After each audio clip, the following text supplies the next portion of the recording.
রোহিঙ্গা কারা জানেন আপনি? কেন এদের কিনা এত বিতর্ক? রোহিঙ্গা হচ্ছে মায়ানমারের এরা বাসিন্দা। এরা মায়ানমার সরকার এদেরকে নানা রকম দেশের রাষ্ট্রবিরোধী কাজ করার জন্য মায়ানমার সরকার তাদের বিভিন্ন ফোর্স দিয়ে এদেরকে দেশ থেকে বের করে দেওয়া হয়েছিল এবং নানা রকম অত্যাচার করে এরা যেহেতু রাষ্ট্রবিরোধী কাজ কারবার করছিল সেই জন্য এদেরকে তখন দেশ থেকে বের করে দেওয়া হয়।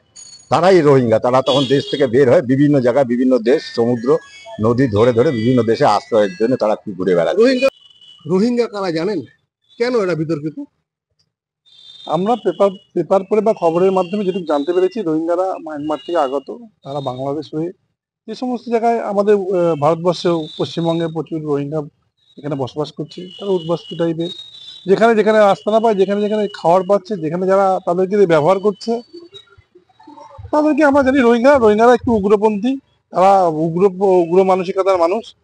তাদেরকে পয়সার মাধ্যমে সবকিছুই কাজ করানো যায়।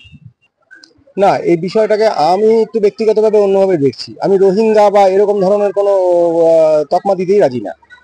আমি এই ধরনের রোহিঙ্গা বলি বা যাই বলি, এদেরকে পৃথিবীর মানুষ হিসেবে ধরি। এবার আমাদের প্রশ্ন হচ্ছে, মানুষকে নিয়ে এত বিতর্ক।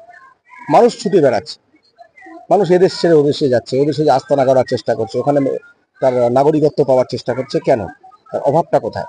বর্তমান পৃথিবীর আর্থসামাজিক অবস্থান কোথায় দাঁড়িয়ে আছে কোনো কোনো দেশে, যেখানে মানুষ তাদের বেঁচে থাকার জন্য যে ন্যূনতম চাহিদা, সেই চাহিদা পূরণ করতে পারছে না। তার ফলে তো মানুষ ছুটে বেড়াচ্ছে। আচ্ছা, এই রোহিঙ্গার যে ক্রাইসিস, এটা তো 2018-19 সাল থেকে আমরা নানান খবরের মাধ্যমে জেনে এসেছি এবং এটার একটা বিরাট বহিঃপ্রকাশ এই সময় দেখা গেছিলো। কোভিডের সময় এটার প্রভাব কমে গেছিলো এবং এই যে বিভিন্ন দেশে ট্রান্সপ্লান্ট হওয়া বা এটা বিভিন্ন জায়গায় আমরা শুনতে পাই যে রোহিঙ্গার যে ইনফ্লাক্স, এটা বাংলাদেশের টেকনাফ বা কক্সবাজার এলাকায় প্রচণ্ড পরিমাণে আছে এবং বাকি চট্টগ্রাম বিভিন্ন জায়গা থেকেও সেটা আমাদের ভারতবর্ষের পশ্চিমবঙ্গের বিভিন্ন জায়গায় তার একটা ইনফ্লাক্স দেখা গেছে। এবার সেটার কোনো সঠিক পরিসংখ্যান নেই এবং তার পরিসংখ্যান না থাকার একটা অন্যতম কারণ হচ্ছে আমাদের তারপর থেকে কোনো রকম জনগণনা বা সেন্সাস বা কিছু হয়নি, অর্থাৎ ম্যাপিং আমাদের কিছু নেই। তো সেক্ষেত্রে কেউ যদি এসে বসে থাকে বা কেউ যদি আলাদা করে তার ডকুমেন্ট তৈরি করে ফেলে এই সময়ের মধ্যে আধার কার্ড বা ভোটার কার্ড বা কিছু এগুলো মানে 2 নম্বরই পথে, তাহলে সেক্ষেত্রে আমাদের করার এখানে ক্ষেত্রে কিছু নেই। রোহিঙ্গাদের নিয়ে শুধু বলে তো লাভ নেই। পশ্চিমবঙ্গ সরকার শুধু একা দায়ী নয়। দীর্ঘদিন ধরেই পশ্চিমবঙ্গে অনুপ্রবেশের আছে, এখন সেটা বেশি। কারণ লেফট ফ্রন্ট আমলে 12% মুসলিম ছিল, এখন সেটা 38%। হ্যাঁ, শুধু তো জনসংখ্যা বৃদ্ধির ওপরে হয়নি, অনুপ্রবেশের ওপরেও হয়েছে। রোহিঙ্গা একা দায়ী নয়। হ্যাঁ, এখন বিপুল সংখ্যক মানুষকে এনে ঢুকিয়ে দেওয়া হচ্ছে। যেমন ব্যাঙ্গালোরের অবস্থা যেরকম, হয়তো ক্যাপাসিটি আছে 1 লাখ লোকের, 10 লাখ লোককে ঢুকিয়ে দেওয়া হচ্ছে হাইটেক সিটি। তারা কাজ করবে, বাড়ি ভাড়া উন্নত, অমুক উন্নত, জিনিসপত্রের দাম উন্নত। হ্যাঁ, খেলার কোনো মাঠ নেই, ফ্ল্যাট বাড়ির ওপরের ছাদে টার্ফ বানিয়ে এখন খেলাধুলা করে নতুন প্রজন্ম। মায়ানমারের একটি জনগোষ্ঠী ছিল রোহিঙ্গারা, যারা ধর্ম হিসেবে মুসলিম, এবং সেখানে যে স্টেট টেররিজম মায়ানমারে নামিয়ে আনা হয় এবং সেখানে বুদ্ধিস্ট কিছু মঙ্ক, বিরাথুর মতো লোকজনেরা সেটাকে সাপোর্ট করে এবং ফেসবুকে একটা বড় ভূমিকা নেয় সেখানে নরসংহারে। রোহিঙ্গাদের একটি জনজাতিকে ধ্বংস করা হচ্ছে তার শুধু ধার্মিক পরিচয়ের জন্য। সেখান থেকে তারা নিজের জানমাল পালিয়ে বিভিন্ন জায়গায় আসেন, বাংলাদেশে আসেন, ভারতবর্ষে কিছু পরিমাণে আশ্রয় গ্রহণ করেন।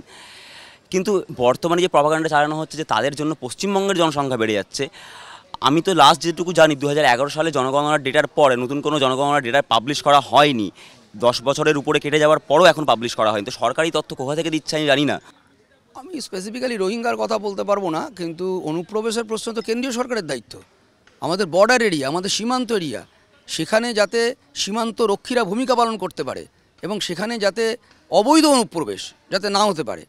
একটা যুদ্ধ হলো, রাশিয়া ইউক্রেন যুদ্ধ হচ্ছে, ইসরায়েল প্যালেস্তাইনের যুদ্ধ হচ্ছে, বা যুদ্ধ না, ইসরায়েল প্যালেস্তাইনকে আক্রমণ করছে, সেখানে বাধ্য হয়ে কিছু মানুষ পালিয়ে পাশের রাষ্ট্রে আশ্রয় নিচ্ছে, সেটা একটা অন্য প্রশ্ন।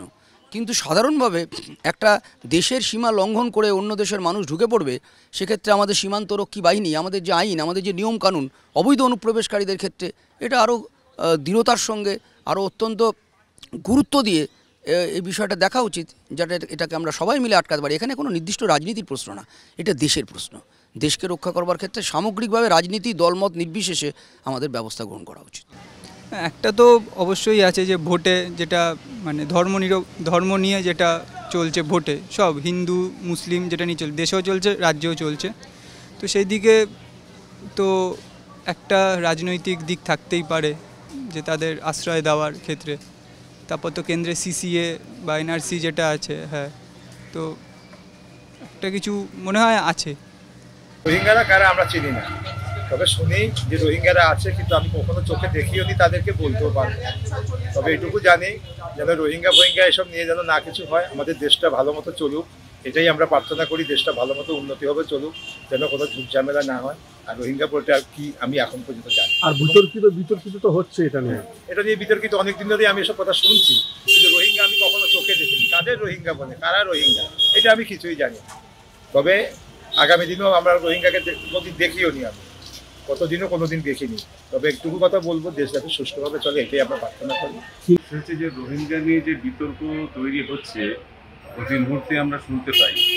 রোহিঙ্গা আসলে যে এখনকার মায়ানমার সেই সময়কার বার্মা, প্রায় বহু শতাব্দী ধরে তারা সেখানে বাস করলেও মায়ানমার সরকার বা বার্মার সরকার তাদেরকে আজও সেখানকার অধিবাসী বা নাগরিকত্বের স্বীকৃতি দেয় না।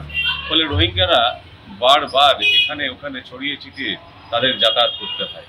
আজকে এই জনগোষ্ঠী বা রোহিঙ্গা মুসলমান যারা আছে তারা আজও সেইভাবে বিভিন্ন দেশে তাদেরকে চলে যেতে হয়, যেহেতু তারা ওইখানকার নাগরিকত্ব পান না। ব্যাপারটা হচ্ছে সব বাংলাদেশ থেকে আসে, ধরে নিয়ে আসে, ওরা আশ্রয় দেয়। এদের আশ্রয় দিয়ে সব জায়গায় রাজনৈতিক দল, একটা রাজনৈতিক দল আছে, ওনারা ব্যবহার করে ওনাদের, সেই রাজনৈতিক দলটা দলের টেনে নেয়, টেনে ওদের পয়সা কড়ি দিয়ে রেখে দেয়। আর এগুলো রাজনীতির জন্য করে, যত আছে তাদেরকে খুন কাবাডি খারাপি এসব করে বাইরে বিক্রি করে দেয়, খুন কাবাডি করে ওদের নিয়ে ওরা রাজত্ব করে আর ভয় দেখায় মানুষকে। রোহিঙ্গা কী হবে না হবে সেটা আমরা কী করে কী বলবো, রাজনীতি দলরা জানে, কিন্তু আমাদের রাজনীতি দলকে লাভ নেই। আমরা হচ্ছে কি খেটে খাওয়া মানুষ, আমরা খেটে খাবো। রোহিঙ্গা নিয়ে যে বিতর্ক চলছে সেটা কি আপনি কি বলবেন? না, আমি বলি না হোক, যাবে বিতর্ক যেটা হচ্ছে সেটা না হোক, আমি চাইছি, আমরা চাই শান্তি শৃঙ্খলা। এই রোহিঙ্গা ব্যাপারটা কিছুটা রহস্যজনক। অরিজিনাল রোহিঙ্গা কে আর কে রোহিঙ্গা না, এর আইডেন্টি কে করবে? আমি যদি আজকে বলি আমি রোহিঙ্গা, আমার আত্মীয় স্বজন ফ্যামিলি অনেকে রোহিঙ্গা, কিন্তু এই যে একটা মানে প্রোপাগান্ডা এবং এই সমাজের মধ্যে একটা দূষিত হাওয়া ছেড়ে দেওয়া দিয়ে রোহিঙ্গা করে একটা রাজনীতির মুনাফা লুটে নেওয়ার যে পার্টি করুক, এটা ঠিক নয়।